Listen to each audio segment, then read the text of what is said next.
I said earlier that Jim Harbaugh has left Michigan to be the head coach of the LA Chargers. I wasn't shocked. I think Jim Harbaugh is just one of the first dominoes of really good college coaches that will be leaving to go be a broadcaster or coach in the NFL, because that is kind of feels like that is the way college football is shifting, where you have to deal with NIL, you have to recruit the players on your own team, you have to go in the transfer portal. It's all those headaches that are still there in the NFL, but you don't have to. It is not the 365-day a year job that college football has become. I'm happy for Jim and his family. He left Michigan in a much better place than when he found it, to going from 5-7, a coach who never wore his headset. Um, Pet peeve. it Another was, pet peeve of mine. and yeah, and just the being able to build it up, winning 10 games his first year. And there were some low points. Losing to Ohio State 5 years in a row was not fun, but these last three have made up for it. Very happy. Which we'll talk more, because we finally have gotten to see some movement on the NFL coaching front here. The Titans have a head coach. The Chargers now have a head coach. I would expect a few more to be named before we record coming up here. So we will talk more and grade every coaching hire to that point on next week's episode. But I guess as far for me, from a Michigan standpoint, Sherrone Moore is the favorite. He is the man for the job, winning 3 games, beating Ohio State, beating Penn State on the road, beating Maryland on the road. Uh, you know, the incredible job he did that really brought that team together and keeping everybody focused on the main goal, and coaching, showing how big his nuts are by just the way he coached that Ohio State game, being aggressive, going for it, and going for it on fourth down, and some of the play calls he did going for it on fourth down, the toss pass, and being able to manage that game, coaching the offensive line, and calling plays, which is the thing that leads me into my next point here. Is I think that is going to be huge for Sherrone, is to go out and get a offensive coordinator and offensive line coach that he trusts, because it was I think you can do it in a 3-game stretch. And although Harbaugh was suspended, he was still a big part of the game plan, and Harbaugh was still doing a lot of that, where Sherrone was still able to focus on his play calling and offensive line coaching duties, where it's going to be tough, which is still tough for an offensive line coach to call plays, and then you're running meetings. But his on field was excellent. So getting that is going to be priority number one. He's probably going to have to hire a defensive coordinator. I think Jesse Minter is going to be going to LA with Harbaugh. I wouldn't be curious to see what Ben Herbert does. Ben Herbert is paid, I saw, over $1 million at the University of Michigan. I don't know many strength coaches, from according to Nick Baumgartner, that are getting paid that much, because they are professionals, and most of them already have a strength and conditioning coach. So that's positive spin zone for that. We'll see if he is able to stay. I would be more than happy. A big reason that Harbaugh and a lot of the people at Michigan have pointed to is the reason for the rejuvenation and the improvement that they've shown from the 2020 season to where they're the 2024 season. So, and I think it's just a very underrated aspect of college football is how important that college strength program is. I mean, you can just go and look at Grant's former team, the Iowa Hawkeyes, when Chris Doyle left under some controversy. Iowa has not been the same. So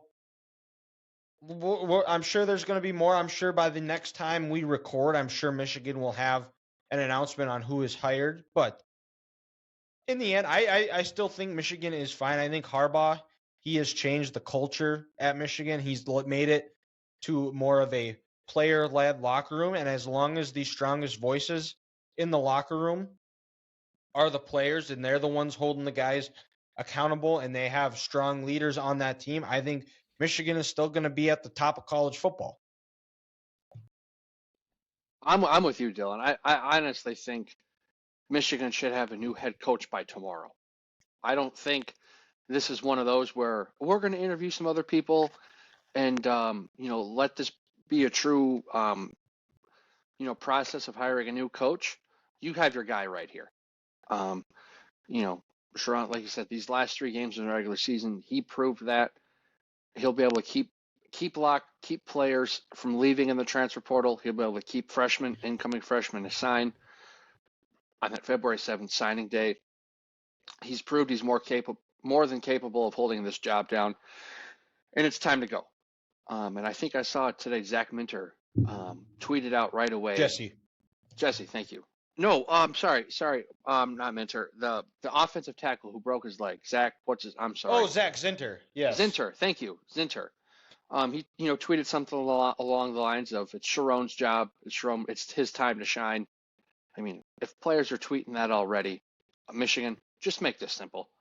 Just hire him. Don't go through the process. You have your guy. You have someone who wants to be a Michigan man. Just get started on 2024 right now. And the crazy part about it is I think there was a rule or something that the job has to be open for 7 days before formally offering somebody. That has to just get thrown out the window. They can make a special exemption because now you got to deal with the 30-day window of transfer portal, all that garbage. You get Sherrone in, and you go from there. He has experience. He played at Oklahoma. He's coached at a number of big stops in college football.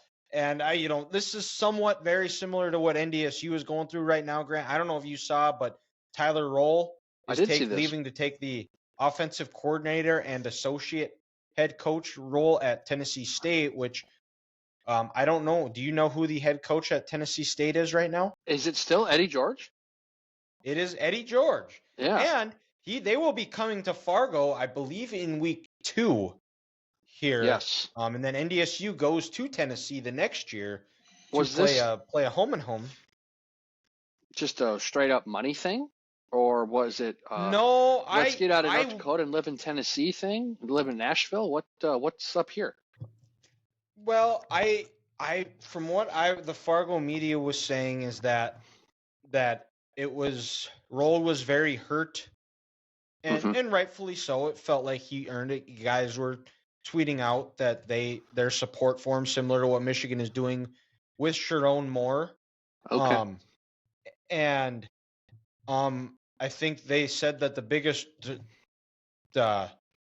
detriment to Tyler Roll was that he really doesn't have the experience that Polasek had, where Polasek went to the FBS and coached.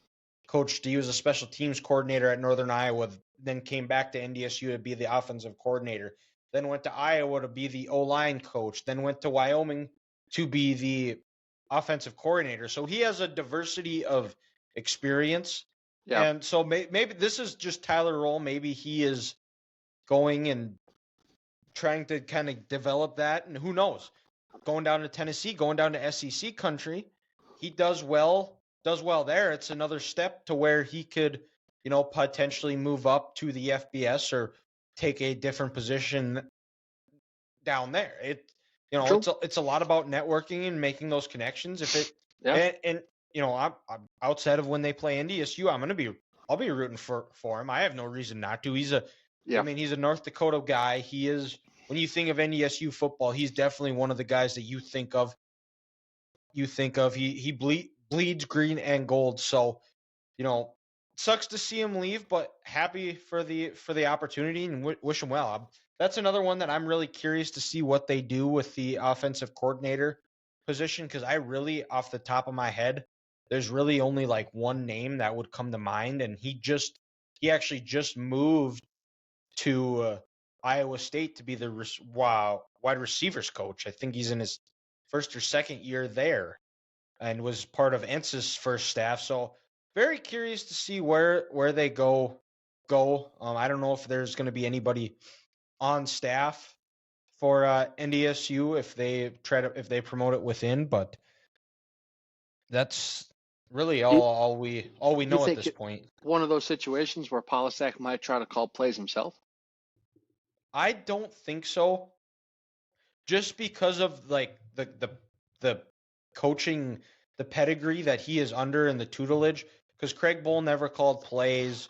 Mm-hmm. Uh, Kirk Ferentz was never calling plays, and then when he Yeah. went back to, I think he wants to be the CEO, oversee Yeah. it. I'm sure he's gonna have plenty of input on it, but I think he's gonna let the offensive coordinator be the offensive coordinator and do his job. Makes sense. So